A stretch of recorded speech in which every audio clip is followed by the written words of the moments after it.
come in and say, hey, I'm just going to use OpenAI just to see if this product or concept even works. Understanding what AI tools you are using today.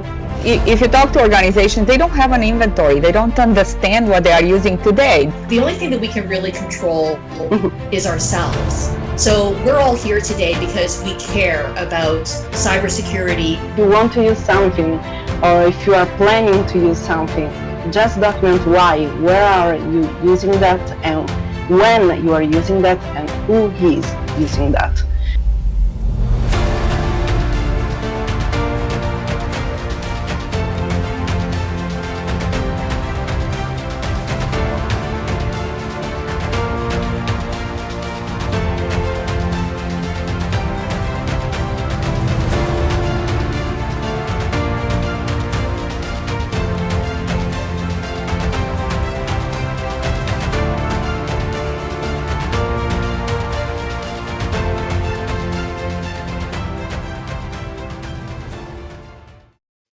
My name is Vivienne Suen. I'm a distinguished architect at TD Bank, where I lead our cybersecurity architecture practice.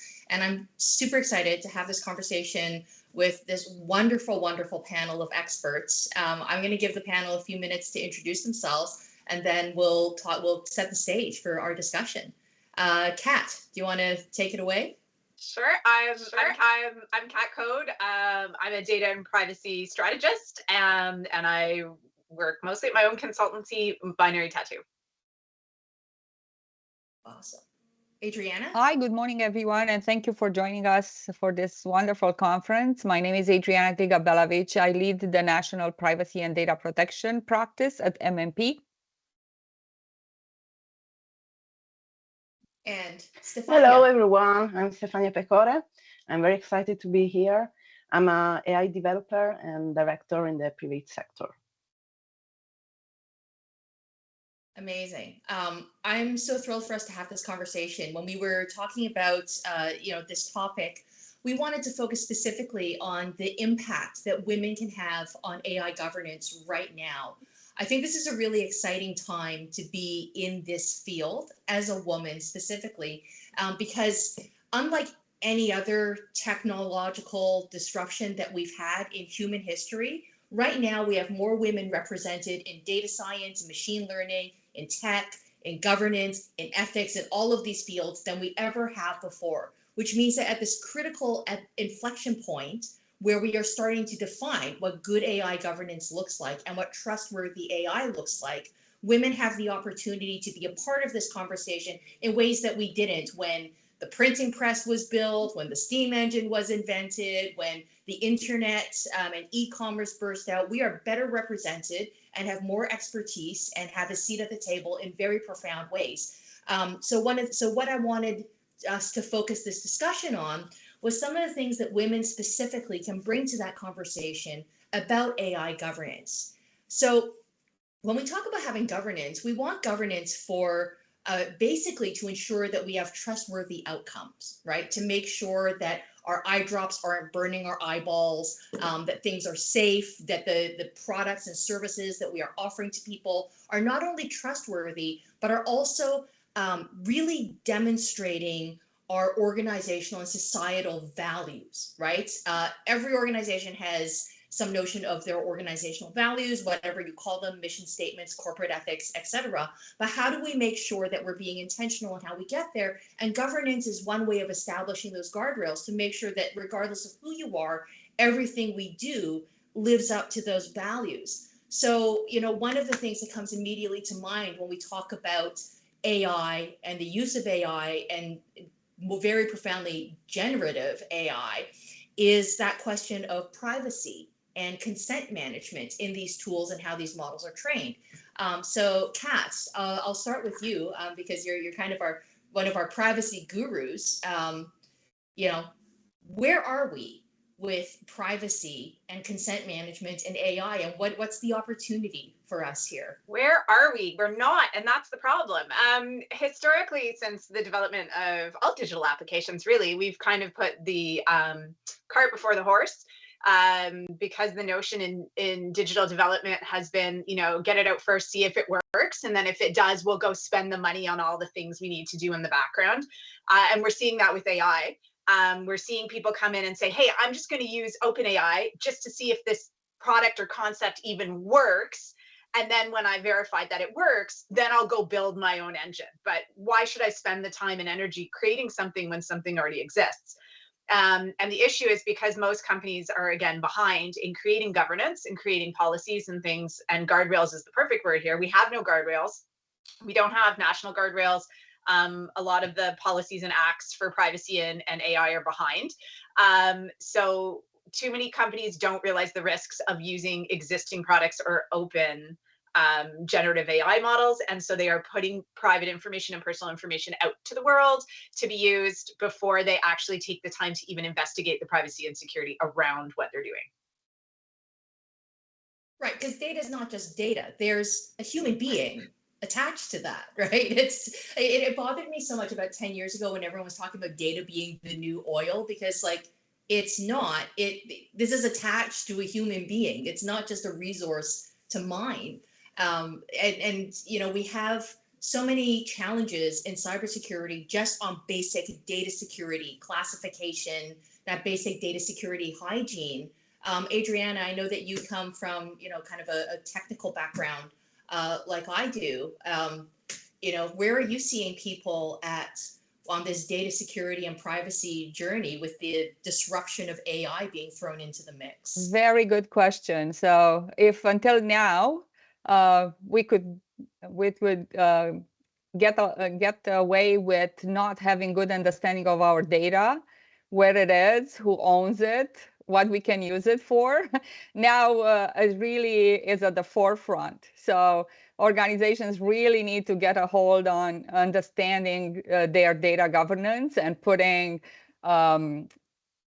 governance around what data they have, how they are going to use it, what they are collecting. So it's becoming really mandatory for organizations to spend time in understanding and classifying their data and defining the controls that they should have in place, and not just for protection, but for use. And you mentioned you mentioned governance. So Kat mentioned, we have the technology, we go for it. Companies don't actually take the time to figure out what are the use cases that we are going to be using this technology for, rather than just go for it. And then how do we create the awareness within the organization what these technologies can be used for? So,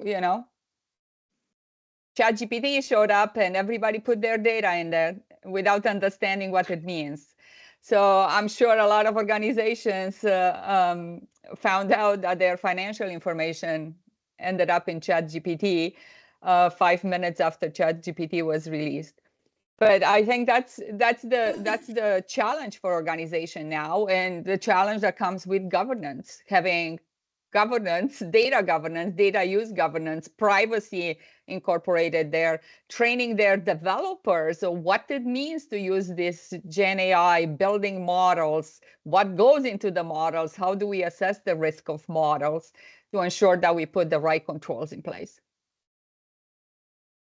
See, that's really profound to me, because we've been talking in cybersecurity about data classification and API security and sprawl of services and data even before everyone and their cousin was putting a chatbot on their website. It's a little scary that we haven't had control of that or had a good lens on data protection within the enterprise or within the organization, and now we're bringing in all of these open doors and windows.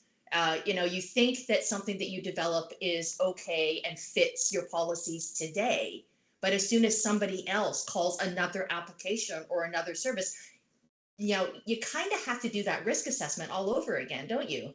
I think even understanding what AI tools you are using today.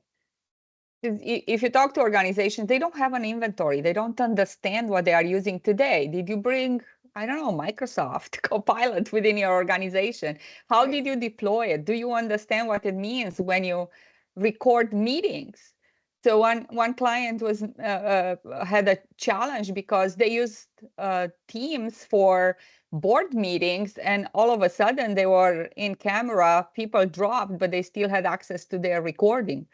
So understanding these technologies, how you bring them and deploy them within your organization, are they internal facing, customer facing?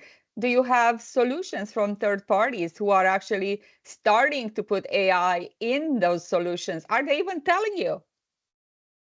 You know, so it's all about governance. Right.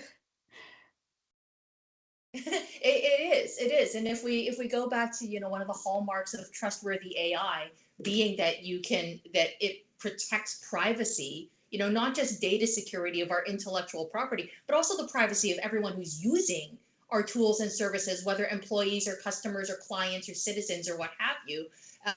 It touches everybody and everything.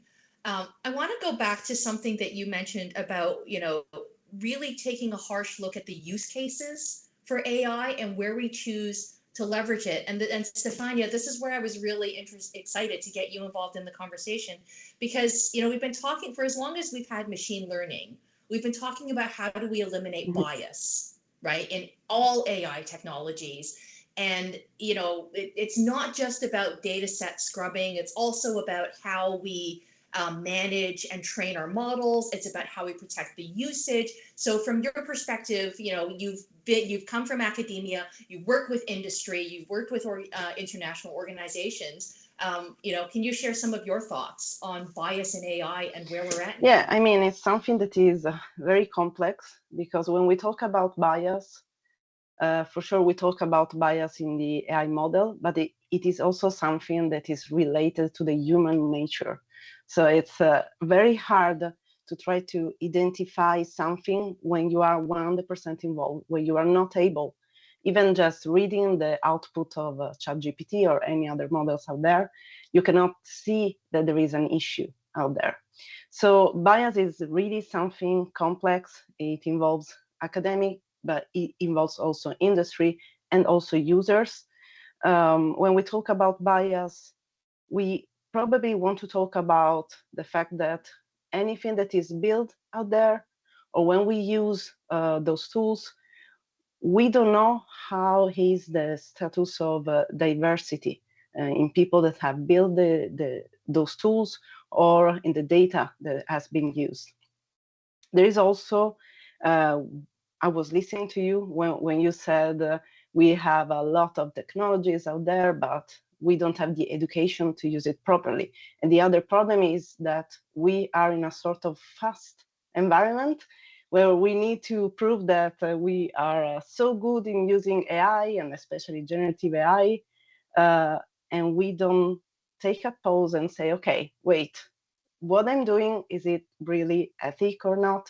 Is it really conveying the message that I want to convey as an enterprise, or also as a user? Because I really believe that as users, we have a lot of power.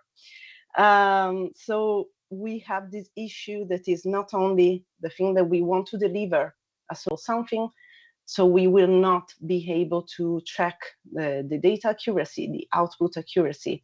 If we think about enterprises that, I don't know, they will build advertising or anything that is related to the hiring process, and they don't have the time to double check, they don't have the tools, and they put more and more bias or fake stuff out there, and then there will be reused by the models to generate other stuff. And then there is the giant part related to, okay, now we have some models, and those models now are used by everyone else, but we didn't check really the data that were used to before release them to the public.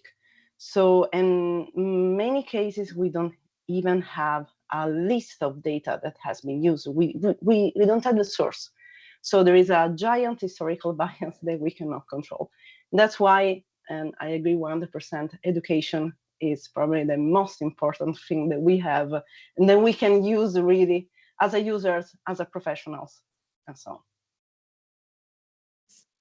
Yeah, I think of the example of AI and women's health, because we just don't have the data there for many aspects of women's health for AI tools and models trained on the data that we do have to really be representative. And that's, I mean, that's one of the dilemmas now, right? That you could develop something today that fits your purpose, but these models, as we are seeing, are taking on a life of their own. And is the data that that model was trained on representative enough for what you're adding onto it, or who's using it a month from now, 6 months from now, a year from now? And we have no guarantee around that. We have no maturity around that. We have no governance around that. And it all starts to paint a very scary picture if you care at all about equality in technology and availability of technology. It's as Dr. Coode said, about 25 or so minutes ago, the only thing that we can really control is ourselves. So we're all here today because we care about cybersecurity. We care about the perspective and the experience of women working in this field and wanting to work in this field. So what are the things that, what are some of those small actions and impacts and things that are going on that people could do? I'll start because I do have an example of this. It could be as simple as asking, and wherever you work or wherever you study, asking, where are we with AI governance? Do we align with international standards? Because while this stuff is still nascent, there are groups looking at universally, globally, nationally, etc. What does good AI look like? And it's not enough to have a corporate standard. I would argue that as a professional or a student or any aspirant in this field, we've got to hold every organization we're affiliated with to that higher standard of what does the industry say? What does the cyber industry say? What do privacy advocates say? What do global organizations say? So it could be as simple as saying, no, we have to look to the outside world. We have to look to academia and organizations like UNESCO, and we need to follow those guidelines as well. I'll open up to the panel on things that are going on that we as cyber practitioners should be aware of and should look for ways to include. I would say that the governance is not as complicated as I think people think it is. They think, I don't know how to touch that. I don't know anything about ethics. That's not my industry. I'm in tech.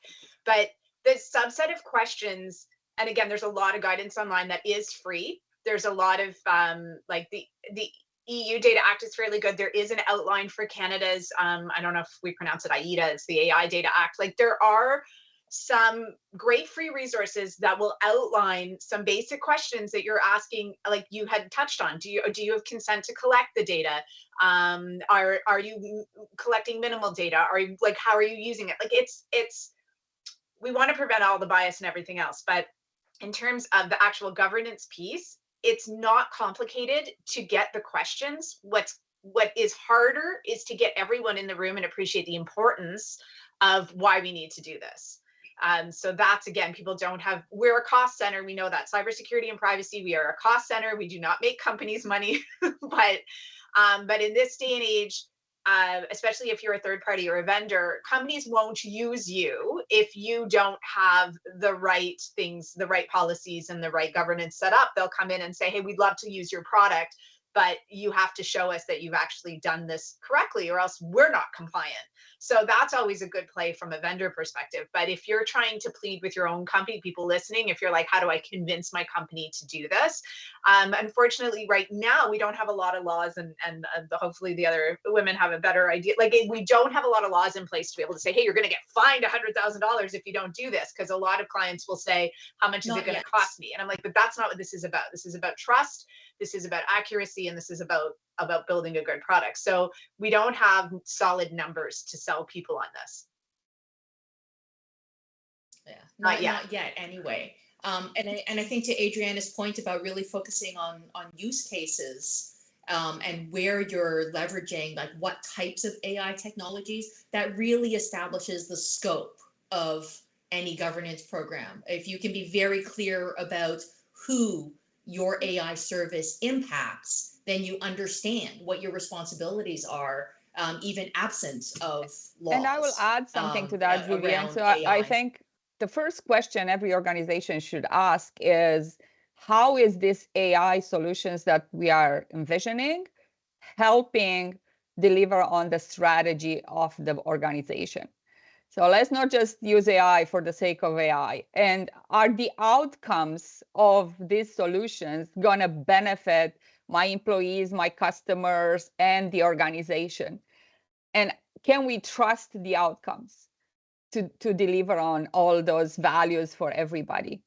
So I think those are the first questions every organization should put out there, rather than just say, oh, I want to use this. It happens way too many times when one of my customers are calling me and said, oh, we already decided, we built this solution. Can you come now and look at it and put a policy together why we should use it? Which is the wrong question.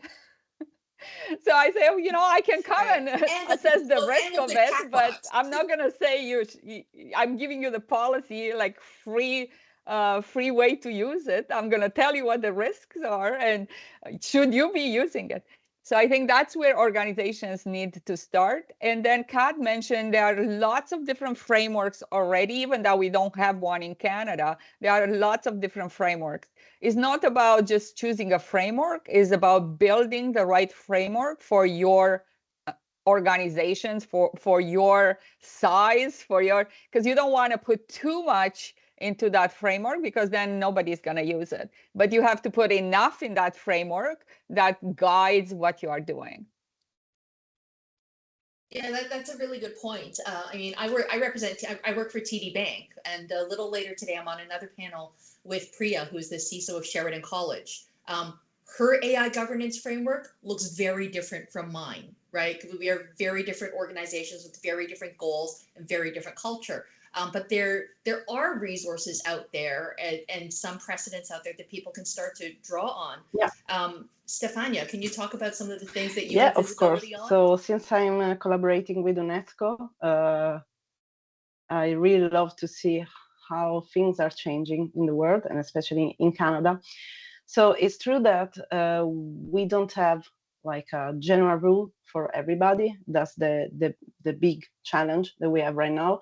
We are trying to get there where we all agree on what to do.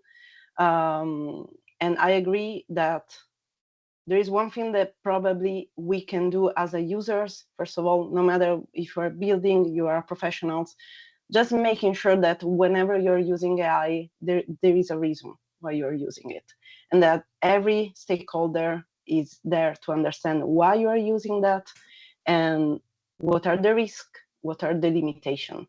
And this is described in many documents by UNESCO, in the recommendation of AI, but also in the ethical impact assessment.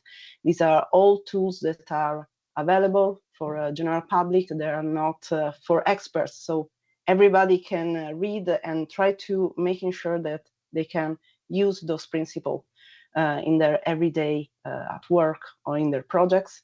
In terms of Canada, we saw in the last, I would say, 5 to 8 years, some initiatives, especially on the public sector. We had a directive on automated decision making. Basically, every time that there is some AI tool, so not only generative AI, any AI that is going into the production, there will be a sort of assessment, especially for risk. And the review is done every 2 years to making sure that the technology is on point with the rules and anything that is happening around the development of AI. Then there is also the algorithm impact assessment tool. Again, it is used on the public sector, but it is available to the public, to the general public. And basically is a sort of risk assessment questionnaire where you can understand what is the level of risk of your system before putting it in the production. Then one thing that was really interesting, I think it happened early 2020, 2021. It was a voluntary code and guidance for generative AI. This was mostly for the private sector. There were big companies behind these, such IBM, Lenovo, MasterCard, also Milan Institute and so on, with the Innovation, Science and Economic Development Canada department. So basically it's a sort of guide and we can say guidance, code and guidance on how to build systems that are using AI and generative AI in a way that is ethical, the most ethical possible. And there were especially 3 points about safety, fairness, and transparency. Because one of the things that is really hard to get sometimes is also the transparency on how things are done and what are the outcomes that we want to obtain. And there are also ongoing standards that have been building during these last years. So we are going into the right direction. I'm happy about that. That's great. It's an interesting time, you know, for those of us who've been in technology for, let's say, more than 5 to 8 years. We're at this point now where it's no longer a question of whether or not we can build something, but how should we do it, if we do at all, right? If this is the correct thing to build, and how are we going to do it? Which of our partners, you know, are the most trustworthy for us to partner with, particularly when we're using, you know, some of these new and emerging technologies. At this conference, mentorship and career development is always a really strong theme, and I can see in the chat we've got a couple questions around that. I'm going to see if I can kind of squish these together. So, you know, if someone's specifically looking to get into an AI governance role, or, you know, how can we help to demystify governance and make this, you know, a really attractive career path for people?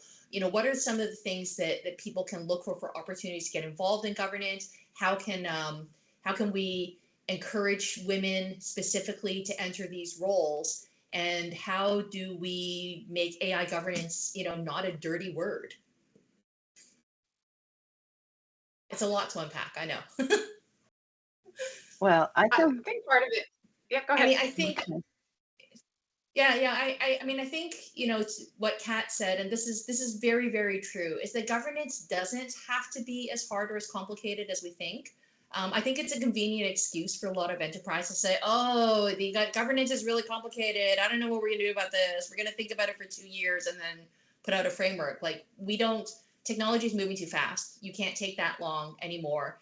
And I think that it's actually not that complicated when it comes to AI, because we do have a trustworthy AI standard from the University of Berkeley. We have a lot of discussions happen in international bodies about, you know, what are the characteristics and what are the hallmarks of trustworthy AI. It all kind of boils down to do no harm, right?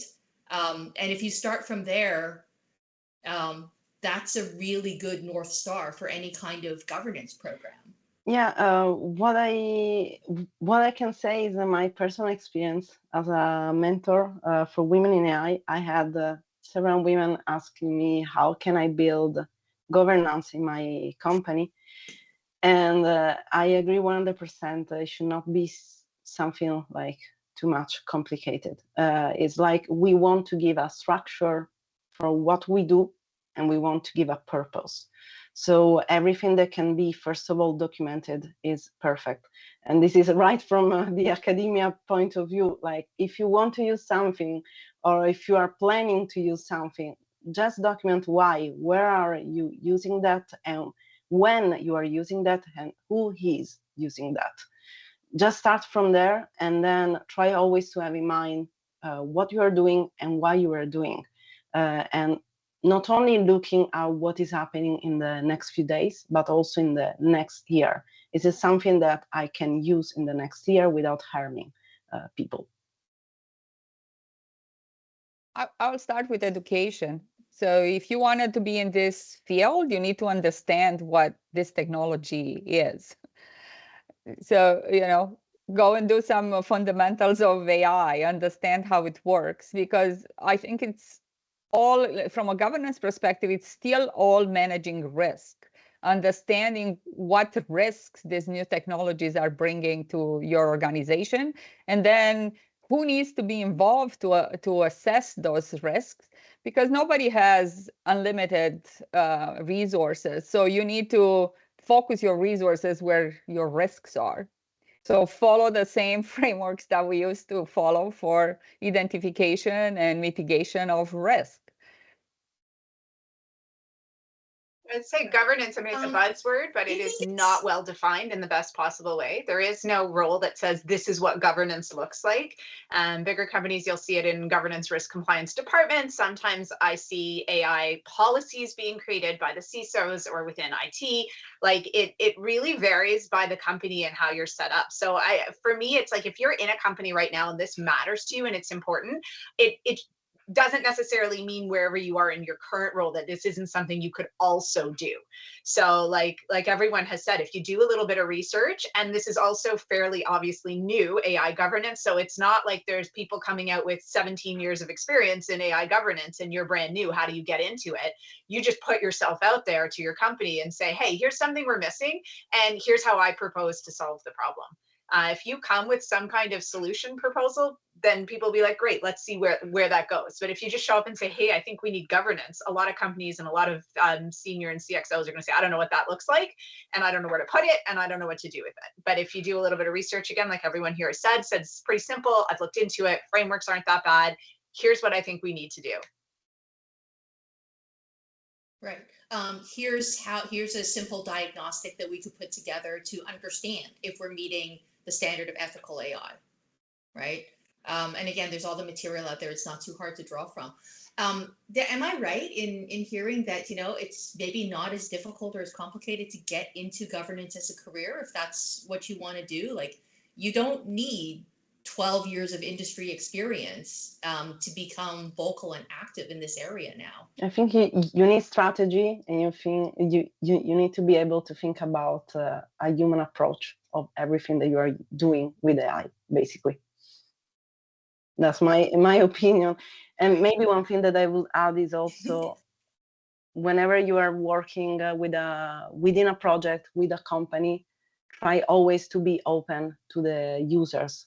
That might be your colleagues, might be clients, making sure that they have an open window where they can express their opinion, because you can also learn. Maybe you are not observing something and you can learn from their experience. Yeah. We got a question in the chat that I'm kind of frowning a little bit over. I'm trying to come up with something that I can share. Someone asked for an example of a successful AI implementation with strong governance and positive outcomes. And I don't think that we have time to go into something start to finish, but I would say that, someone who wants to succeed in that area, don't be afraid to ask those questions. Don't be afraid to take a step back and say, okay, wait, do we actually need AI for this? Who is this actually serving?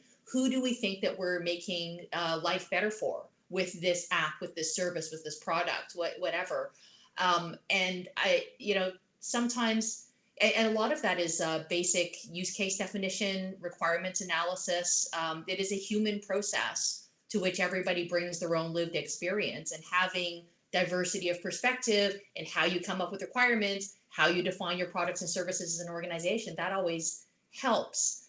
In the couple of minutes that we have, do you guys have any other anecdotes or advice to share on how to successfly implement AI? I would look to the health industry, because the standards there are so stringent, and they've been using AI for a long time in different ways, not in this mass ChatGPT way, right? In a very functional way. So yeah, I would look to the health industry for examples of how to meet those standards. Excellent. Okay, so I think that we're just about at time. So thank you everybody who attended this session. It's a really interesting inflection point that we're at right now, and there's tons of opportunity. I think, if I were to leave some takeaways with the audience, it would be, don't be afraid to get involved. Don't be afraid to ask the questions. If you're a technologist, start thinking about, do we need AI for this? Who are we making this better for? And if you're working somewhere or studying somewhere or involved somewhere where the AI governance program and frameworks are still information, this is a wonderful time to get involved. Yeah. Do any of the panelists have any other closing thoughts? I do have one. So this is going to be a multidisciplinary team that will need to assess these solutions. So regardless of where you are today, we will need different views to be able to assess these solutions. So don't be afraid to get involved. I will only say be the protagonist of this technology. No, don't be just a passive user. Be the protagonist and go for it. It's here to stay, so might as well get involved. That's excellent.